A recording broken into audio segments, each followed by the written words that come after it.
पर हम हर दिन एक नए सब्जेक्ट के ऊपर कुछ डिस्कशन करते हैं और कुछ नया सीखने का प्रयास करते हैं। आज हमें अपने प्लेटफॉर्म पर पूरे-पूरे 1.5 महीने के लगभग हो जाएगा।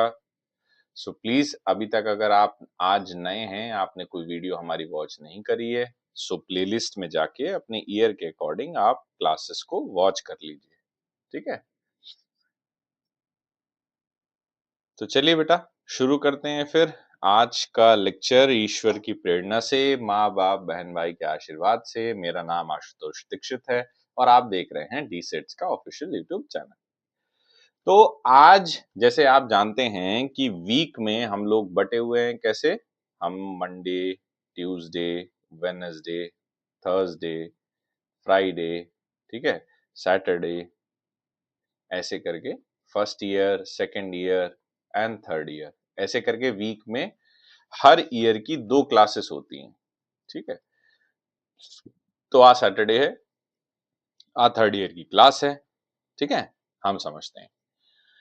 तो production automation and computer integrated manufacturing, ये हमारा सब्जेक्ट है। इसके अंदर सेकंड यूनिट है हमारी, ठीक है ना, जिसका नाम है shop floor control and flexible manufacturing systems. अब यहाँ पर फ्लेक्सिबल मैन्युफैक्चरिंग सिस्टम में हम ये चीज समझेंगे कैसे ऑटोमेशन की मदद से हम अपने पूरे मैन्युफैक्चरिंग प्रोसेस पे कंट्रोल रख सकते हैं और अपने प्रोडक्शन को ज्यादा ऑर्गेनाइज तरीके से बना सकते हैं।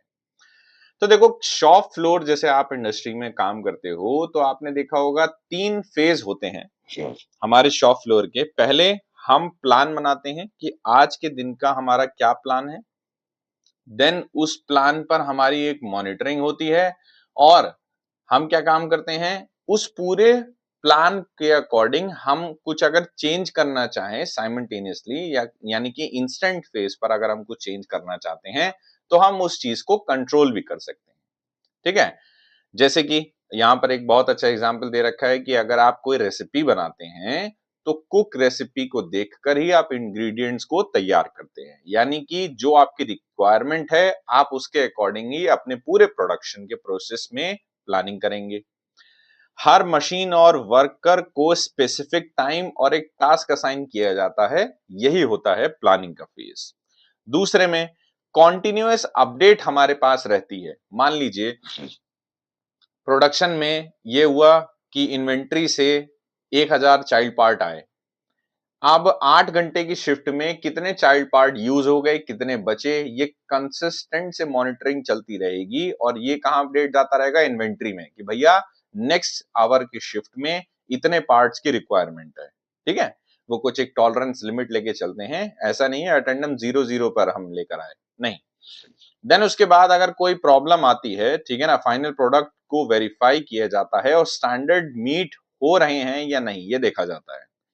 बीच बीच में जब भी आपकी प्रोडक्शन हो रहा होता है तो कॉन्स्टेंटली आप एक फेज में वहां पर क्वालिटी इंस्पेक्टर आते रहते हैं और चीज को चेक करते रहते हैं। अब कोई भी इंडस्ट्री है, कोई भी फैक्ट्री है, वो डेटा को कलेक्ट कैसे करती है, मतलब फैक्ट्री की आंख और कान क्या क्या है, कौन कौन से डिपार्टमेंट हैं। तो पहले वो प्रोडक्शन का डेटा देखती है कि भैया कौन कौन सा पार्ट जो है प्रोड्यूस हो रहा है। ये हमें कैसे पता चलता है प्रोडक्शन के डेटा से, मशीन, कौन सी मशीन है जो एक्टिव है और नॉन एक्टिव है, ठीक है ना। उसके बाद वर्कर क्या काम कर रहे हैं या फिर नहीं कर रहे हैं, कितने आए कितने नहीं आए।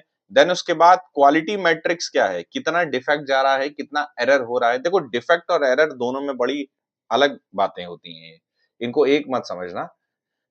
डिफेक्ट्स मतलब कि वो चीज सही नहीं हो सकती, ठीक है ना, उसमें कुछ ऐसी बड़ी प्रॉब्लम क्रिएट हो गई है कि उसको रीवर्क या फिर री इंजीनियरिंग करने के लिए बहुत एफर्ट लगेगा। एरर का मतलब क्या है, अभी कुछ मिसिंग हो गया है हमारे पास, ठीक है ना। और उसके बाद कितना मटेरियल यूज हुआ और या फिर कितना बच रहा है हमारे पास। तो ये कुछ पॉइंट्स हैं, जैसे पहले प्रोडक्शन, देन मशीन का स्टेटस क्या है, वर्कर की अटेंडेंस है कि नहीं है, चौथा क्वालिटी मैट्रिक्स है कि नहीं, देन पांचवा मटेरियल कितना यूज हुआ कितना नहीं हुआ।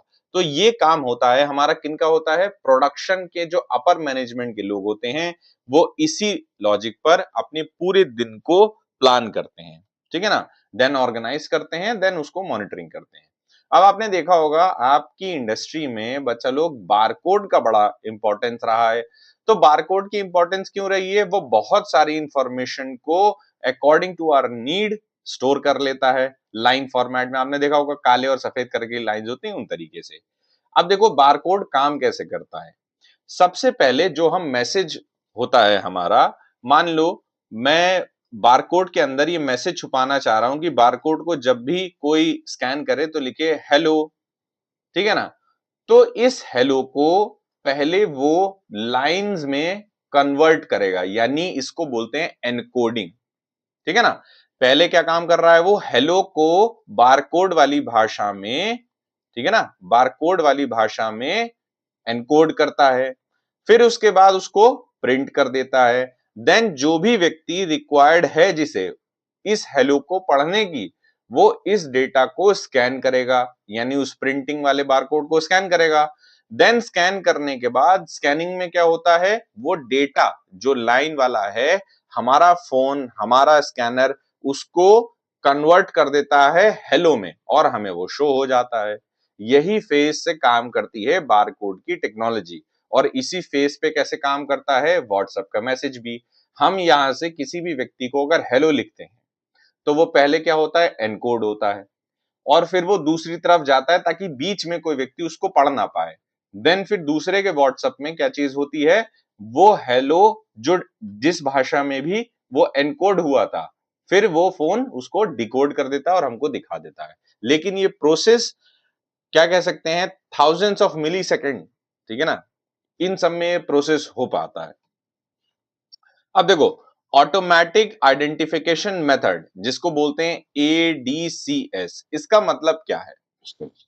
यहां पर हम बारकोड के अलावा भी और काफी सारी मॉडर्न टेक्नोलॉजीज का यूज करते हैं, जिससे हम डेटा को बहुत आसानी से स्टोर भी कर पाए, ठीक है ना, और रीड भी कर पाए एज पर आर रिक्वायरमेंट, ठीक है, जो हमारी रिक्वायरमेंट है उनके अनुसार।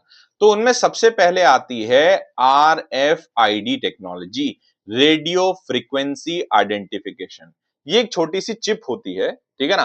होता क्या है, जैसे ही ये उस ऑब्जेक्ट के या फिर जो रिक्वायर्ड डिवाइस है उसके संपर्क में आती है, तो ये क्या करती है, स्कैन कर लेती है ऑटोमेटिकली और ऑटोमेटिक डेटा को डिस्प्ले कर देती है। जैसे आपने पहले बहुत पहले की बात नहीं है, मेरे ख्याल से 4-5 साल पहले की बात होगी, तो सैमसंग का एक फोन आया था जिसमें था, अब तो वो फीचर बहुत अपग्रेड हो गया है कि आप बस फोन को टैप कर दीजिए कहीं पर भी और पेमेंट ऑटोमेटिकली हो जाएगा, और आप टैप भी नहीं करते हैं, अगर आप उस रेंज में भी आ जाते हैं तो भी वो पेमेंट क्या होगा, डन हो जाएगा, ठीक है ना। तो उस समय, और फिर अगर आप पुराने पे चले जाएं, जैसे ये बात कह रहा है RFID, रेडियो पर ही चले जाएं, रेडियो सिग्नल्स कैसे काम करते थे, कैसे आइडेंटिफाई करते थे एक चीज, वो भी इस तरीके से काम करते थे। तो ये क्या होता है, क्या बोल सकते हैं, हाई हायरार्की वाले लोग इस तरीके की टेक्नोलॉजी को यूज करते हैं अपने डेटा को एक जगह से दूसरी जगह पे ट्रांसफर करने के लिए, ठीक है। उसके बाद QR कोड है। QR कोड क्या होता है, 2D बार है। 2D मतलब एक्स और वाई पर, इन्होंने एक्स और वाई प्लेन पर कुछ कुछ आकृतियां बना रखी होगी, उन्हीं आकृतियों में वो सारा डेटा स्टोर होगा, ठीक है ना। पहले वो एनकोड हुआ होगा, फिर प्रिंट होगा, फिर उसके बाद व्यक्ति उसको स्कैन करेगा और डिकोड होके वो हमें दिख जाएगा। फिर विजन सिस्टम कैसे होते हैं, ये क्या होता है, हाईटेक कैमरा होते हैं। आपने देखा होगा कि आज जो टेक्नोलॉजी चल रही है, आज गॉगल्स ऐसे आ गए हैं कि आपको फोन की जरूरत नहीं है, आपको स्पीकर की जरूरत नहीं है, आपने बस वो गॉगल को लगाया और आपको विजुअलाइज होगा कि स्क्रीन आपकी आंखों के सामने है और आप उसको कंट्रोल कर सकते हो, ठीक है। तो ये होती है हाई डिटेक्टिंग इंडस्ट्रीज में हम इसका इस्तेमाल करते हैं। इसमें बहुत अच्छा AI यूज होता है जो ह्यूमन एफर्ट को बहुत कम कर देता है और ह्यूमन इफिशिएंसी को बहुत ज्यादा बढ़ा देता है, ठीक है ना, क्योंकि वहां पर वो हमारा ऑन बोर्डिंग सपोर्ट है, ठीक है। इस तरीके से विजन सिस्टम काम करते हैं। अब फ्लेक्सिबल मैन्युफैक्चरिंग सिस्टम क्या होता है, देखो फ्लेक्सिबल मैन्युफैक्चरिंग सिस्टम में क्या चीजें हैं, यहां पर हम रोबोट्स का सहारा लेते हैं, ऑटोमेशन का सहारा लेते हैं और ह्यूमन का भी सहारा लेते हैं, कॉन्टिन्यूअस मॉनिटरिंग का। हम कभी भी किसी इंडस्ट्री को टोटली नहीं छोड़ देते ऑटोमेशन पे। टोटली छोड़ने पे क्या होगा, अगर जो एरर है वो बहुत बड़ा हो गया तो एक दिन का जो लॉस होगा ना इंडस्ट्री का वो बहुत ज्यादा हो जाएगा। इसीलिए जो लोग ये सोचते हैं ना आने वाले समय में सब काम रोबोट्स करेंगे और ह्यूमन नहीं करेंगे, ऐसा नहीं है। ह्यूमन के एफर्ट के बिना रोबोट की अंडरस्टैंडिंग जीरो है। ठीक है, जब तक ह्यूमन उसको कमांड नहीं देगा कि हाँ आपको ये काम करना है। आजकल लोग चैट जीपीटी और ये सब चीजों को भी इस्तेमाल करते हैं, लेकिन प्रॉपर इस्तेमाल क्यों नहीं कर पा रहे हैं? एआई की भाषा में हम उसको बोलते हैं प्रॉम्प्टिंग। आप अपनी भाषा से एआई को वो चीजें समझा नहीं पा रहे हो जो आप उससे जानना चाहते हो। यहाँ पर सबसे बड़ा डिफरेंस है भाषा का। ये मैं भी सीख रहा हूं अभी, ठीक है ना?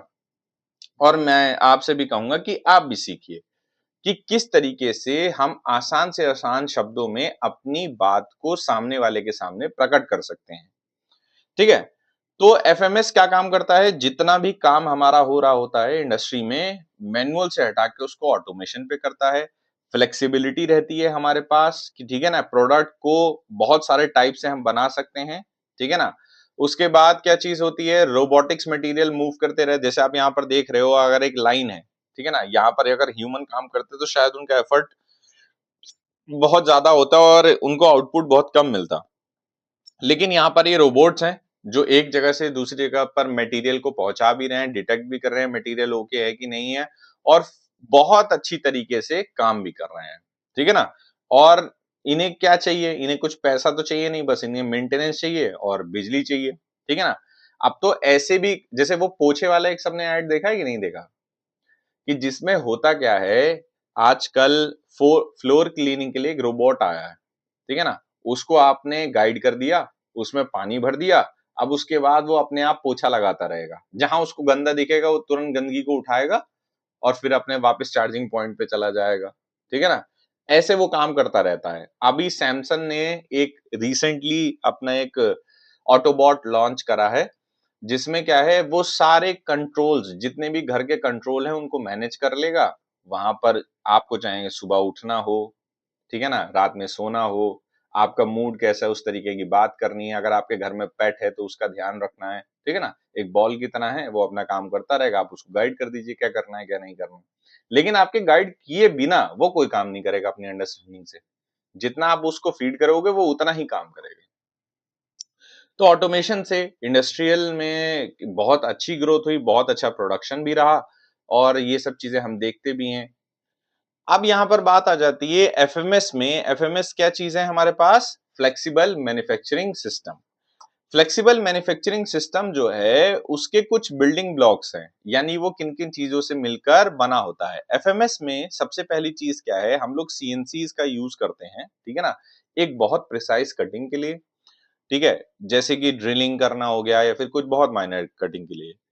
अब प्रोसेसिंग सेंटर इसका क्या हो गया, मल्टीपल ऑपरेशन। बहुत सारे ऑपरेशन अगर हमें एक जगह पर करने होते हैं, मिलिंग करनी है, ग्राइंडिंग करनी है, ड्रिलिंग करनी है, टर्निंग करनी है, टेपर ट्यूनिंग करनी है, ठीक है ना, तो ये सारे प्रोसेस अगर ह्यूमन करेगा तो वहां पर क्या काम है, डिफेक्ट के चांसेस बहुत ज्यादा हो जाते हैं।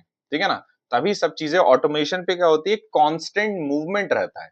जैसे मैं आपको एक एग्जांपल देता हूं, अगर मैं आपसे कहूं कि आपको एक निशाना लगाना है यहाँ पर, ठीक है ना, और 5 मीटर के से आपको यहाँ पर निशाना लगाना है और 100 तीर मारने हैं, तो 100 तीर में हो सकता है कि आपके प्रोबेबिलिटी बने 50 तीर लग जाएं अगर बहुत अच्छे निशानेबाज हो तो।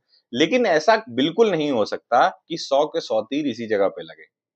यहीं पर काम आ जाती है कांस्टेंट मूवमेंट, जिसे हम रोबोटिक्स की मदद से बहुत इजी कर सकते हैं। अगर हम उसको कहें यहाँ पर 1000 तीर मारो और एक भी तीर मिस नहीं होना चाहिए, तो ऐसा बिल्कुल रहेगा, वो एक ही जगह पे पॉइंट करता रहेगा। ये परफेक्शन उसको मिलता है। ठीक है ना, असेंबली स्टेशंस क्या होते हैं, पार्ट को असेंबल करने के लिए बेसिकली हम लोग एफएमएस वर्क स्टेशन का इस्तेमाल करते हैं कि इजी टू कैच, वो हमारे मटेरियल को पकड़ेगा और लेके जाएगा, हम करेगा और वापस आउटपुट लेकर आ जाएगा। मटेरियल हैंडलिंग के लिए हम एजीवीएस का इस्तेमाल करते हैं। एजीवीएस क्या होता है, ऑटोमेटिक गाइडेड व्हीकल।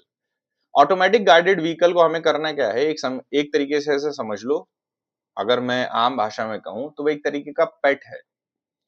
जहां जहां हम चलते रहेंगे वो हमारे पीछे पीछे जाता रहेगा। ऐसे ही उसके अंदर कुछ सेंसर लगे होंगे, रिक्वायर्ड फीड पे उसको सेट कर देंगे, उसके बाद जहां जहां मटेरियल को लेके जाना है सिर्फ वो उतने ही चाल में चलता रहेगा।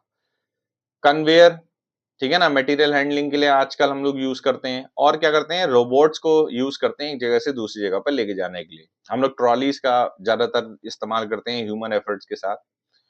बड़ी इंडस्ट्रीज में एजीवीज का इस्तेमाल होता है, ठीक है ना। स्टोरेज सिस्टम किस तरीके से होते हैं, ऑटोमेटेड वेयर हाउस होते हैं जहां पर रोबोट्स के द्वारा सारे डेटा को, रोबोट्स क्या काम करेंगे, जैसे ह्यूमन क्या काम करेंगे, अगर बहुत सारा सामान जो है इर्द गिर्द अगर फंसा हुआ है, पहले वो उसको एक जगह लगाएंगे, उसका डेटा रिकॉर्ड करेंगे, फिर उसको चढ़ाएंगे, इस तरीके से काम करेंगे। लेकिन ऑटोमेटेड जो वेयर हाउसेस हैं उनमें रोबोट्स क्या करेंगे, जिस जगह पर रखेंगे, जैसे मान लीजिए कहीं पर उठा के लेके गए और जिस जगह पे रखा उन्होंने वो पोजीशन को आइडेंटिफाई करा, तुरंत अपने जो सिस्टम सॉफ्टवेयर है वहां पर अपडेट करा और उसकी एक एक्सेल शीट बना के जो भी रिक्वायर्ड डिपार्टमेंट है उनको मेल कर दिया।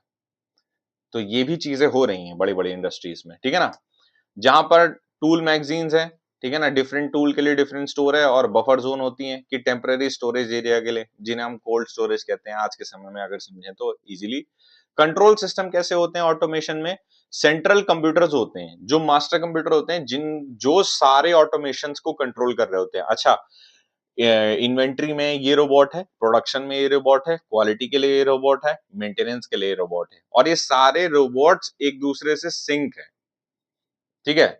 हमें जो प्रेफर्ड ऑब्जेक्ट या जो प्रेफर्ड चीज चाहिए उसी के अकॉर्डिंग ये उस मशीन में मेंटेनेंस करेंगे, प्रोडक्शन पे कंट्रोल रखते रहेंगे, क्वालिटी पर भी चेकिंग करते रहेंगे और वही सामान भेजते रहेंगे इन्वेंट्री पे कि भैया इतने सामान की जरूरत है, आप तुरंत से तुरंत पहुंचाइए। भी जो काम सॉफ्टवेयर कर रहे हैं, जिनका सहारा हम लोग सॉफ्टवेयर ले रहे हैं, सबसे पहले हम लोग मैनुअली करते थे, अब आज क्या चीज है, हम लोग सॉफ्टवेयर का इस्तेमाल करते हैं। आने वाले समय में ये सारी चीजें रोबोट्स के साथ रहेंगी, इनको कंट्रोल करने के लिए एक मास्टर सिस्टम होगा और उसको कंट्रोल करने के लिए एक ह्यूमन होगा, ठीक है। तो मेरा आप सबसे निवेदन है, इस तरीके की टेक्नोलॉजीज को सीखते रहिए। हम बहुत जल्दी आपके सामने वो सर्टिफिकेशंस भी लेकर आएंगे, उनके लिंक बताएंगे कहां से जाके आप कर सकते हैं, नहीं कर सकते। ऑडिटिंग के सर्टिफिकेशंस हैं, ठीक है ना, बहुत सारी चीजें हैं जो आप कर सकते हैं। देन सॉफ्टवेयर्स की मदद करते थे और सेंसर्स का भी इस्तेमाल करते हैं हम लोग, ठीक है ना, कंट्रोल करने के लिए सिस्टम्स को। आपने देखा होगा, अगर कोई आपने एयर ड्रैग सिस्टम की इंडस्ट्री में काम कर रहे होते हैं तो वहां पे सीएनसी मशीन लगी हुई है और वहां पे सेफ्टी पैनल लगा हुआ है, इंफ्रारेड्स हैं वहां पे, आप जैसी हाथ डालेंगे वैसी मशीन तुरंत बंद हो जाएगी। पता चले आप गए और ठाकुर की तरह काम खत्म, फिर कोई पूछे ठाकुर साहब हाथों का क्या हुआ। तो उसी चीज के लिए सेफ्टी प्रोटोकॉल्स भी जरूरी हैं। अब एफएमएस जो है हमारे पास, फ्लेक्सिबल मैन्युफैक्चरिंग सिस्टम में वर्क स्टेशन टाइप कैसे होते हैं। सबसे पहले आपका प्रोसेसिंग स्टेशन होता है, ठीक है ना, जहां पर आपके सारे जो मैन्युफैक्चरिंग प्रोसेसेस हैं, जैसे मिलिंग हो गया, टर्निंग हो गया, ग्राइंडिंग हो गया, ये सारी चीजें वहां पर हो रही होती हैं। देन उसके बाद सारे प्रोडक्ट्स की असेंबली होती है, तो असेंबली स्टेशन होते हैं। असेंबली के बाद वहां पर इंस्पेक्शन स्टेशन होता है। देन उसके बाद लोड और अनलोड स्टेशन होता है, जो आपका प्रोडक्ट बन गया, ये सब चीजें। अब यहाँ पर जो इसका लेआउट बनता है, यानी कि जो आपका प्रोसेस है वो किस तरीके से चलेगा, वो कैसे होता है, इन लाइन लेआउट, यानी कि आपने एक जगह से प्रोग्राम को शुरू करा और एक जगह पर एंड कर दिया, बीच में आपने सारे ऑपरेशंस को जोड़ लिया। ये तो हो गया इनलाइन। लूप लेआउट में क्या चीज है, ऐसे गोल गोल घूमता है। आपने यहां से प्रोडक्ट को चालू करा, देन सेवरल ऑपरेशंस हुए, ऑपरेशन होने के बाद आपको प्रोडक्ट यहाँ पे जो डिजायर्ड प्रोडक्ट था वो मिल गया। सीएनसी अगर किसी बच्चे ने ऑपरेट करी है और फुली ऑटोमेटिक है, वहां पर प्रोग्राम ऑलरेडी फीड रहता है, बस आपको वर्कपीस को रखना है, उस पे जो ऑपरेशन होना है हो जाएगा, आप उसको बाहर निकालेंगे, ठीक है ना। तो वो लूप पर चल रहा है, यानी कि आपने प्रोडक्ट को डाला, डिफरेंट डिफरेंट टूल की मदद से ऑपरेशन हुआ, ठीक है ना, और उसके बाद उसकी टेस्टिंग हो गई, ठीक है ना। अगर कोई बीच में टूल चेंज करना है, सब चीज हो गई, देन आपको वापस आके प्रोडक्ट मिल गया।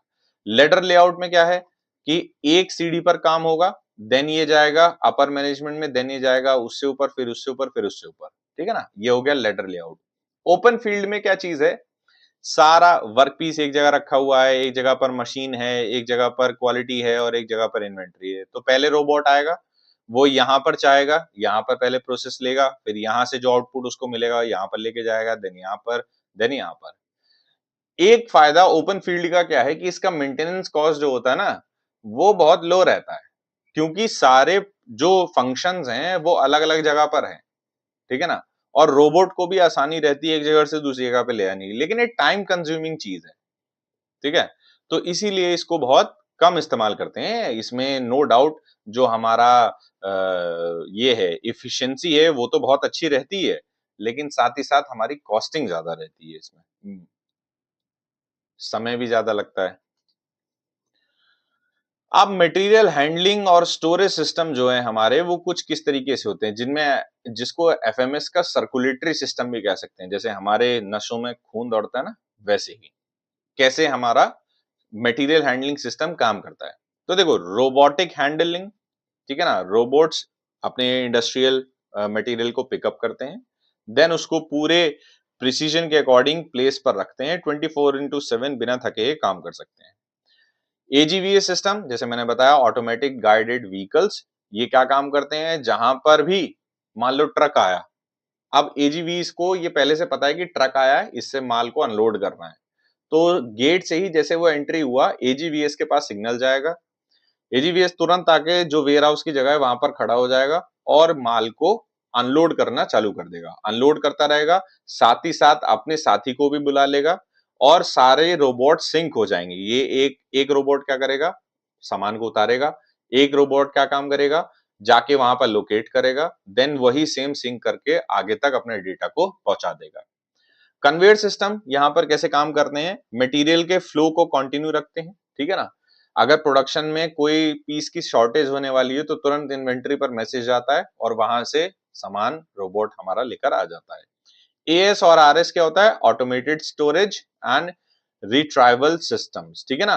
व्हीकल स्पेस रहती है, इफिशिएंटली यूज करते हैं ना, कंप्यूटर कंट्रोल क्रेन्स होती हैं जो बहुत आसानी से हमारे पूरे पूरे मटेरियल्स को इस्तेमाल करके और एक्स्ट्रा वर्कलोड जो होता है हमारे पास उसको रिड्यूस कर देती है।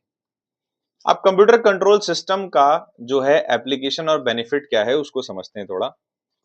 Computer control systems, computer control system का काम क्या है कि जो भी काम आपका हो रहा था, ठीक है ना, उसके एफर्ट को बढ़ा दिया उसने, इफिशिएंसी को बढ़ा दिया, आपका एफर्ट क्या हुआ, कम हुआ, एरर 60% तक, जिन भी इंडस्ट्रीज ने ऑटोमेशन को यूज करा है उनकी जो पहली प्रोडक्शन रेट था और आज का प्रोडक्शन रेट है उसमें 60% की एफिशिएंसी है।